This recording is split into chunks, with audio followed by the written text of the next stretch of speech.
एक बड़ी मशहूर कहावत है, पूत के पांव पालने में ही नजर आ जाते हैं। यानी किसी भी चीज के भविष्य का अनुमान आप उसकी शुरुआती हरकतों से ही लगा सकते हो।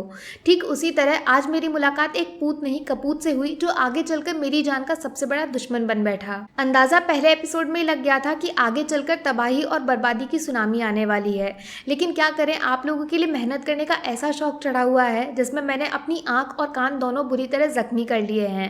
हेलो फ्रेंड्स, मैं हूं दीक्षा। वेलकम टू फिल्मी रिव्यू ऑफ फ्लैश। सबसे पहले सबसे जरूरी बात, शो के दर्शन आपको इरोस नाउ पे हो जाएंगे। टोटल 8 एपिसोड्स हैं जो 40-45 मिनट लंबे हैं। यानी आपकी जिंदगी के ये आखिरी 5 घंटे खुद भगवान भी आपकी कोई मदद नहीं कर सकता।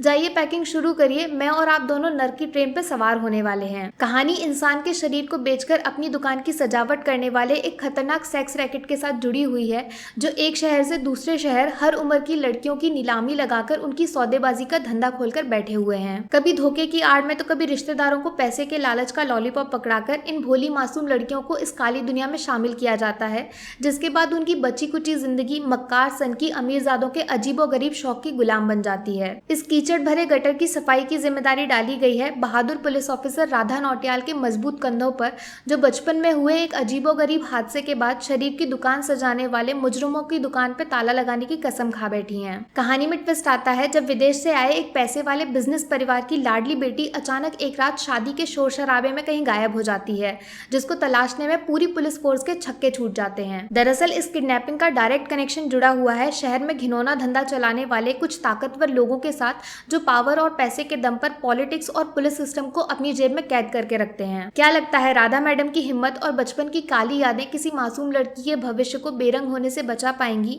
या फिर उनका सामना किसी शातिर चालाक खिलाड़ी से होने वाला है जिसमें जान के लेने के देने पड़ जाएंगे? आखिर इस खतरनाक सेक्स रैकेट के ताले की चाबी किसके हाथ में फंसी हुई है?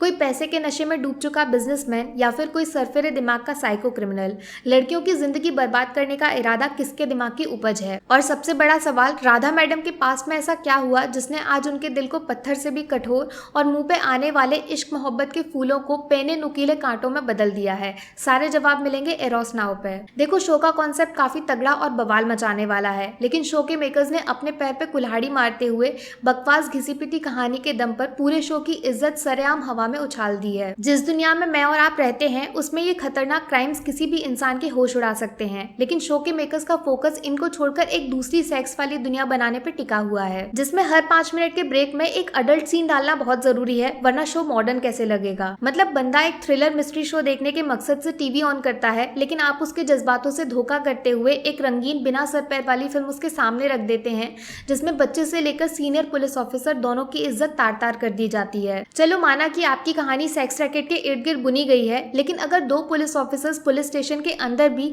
एक दूसरे के घर पे गायब होने वाली बनियान की बातें करते हैं, तो लॉजिक जैसा शब्द खुद 50-60 मंजिल की इमारत से नीचे कूदकर आत्महत्या करने को मजबूर हो जाता है। ऊपर से हर दूसरे डायलॉग में लीड कैरेक्टर के मुंह से गालियां किसी मुहावरे की तरह होठों से छनकर बाहर निकलती हैं, जैसे मानो दुनिया में पढ़े लिखे लोगों का सूखा पड़ गया है और मुंह से गंदगी उगलने का कॉम्पिटिशन चल रहा है।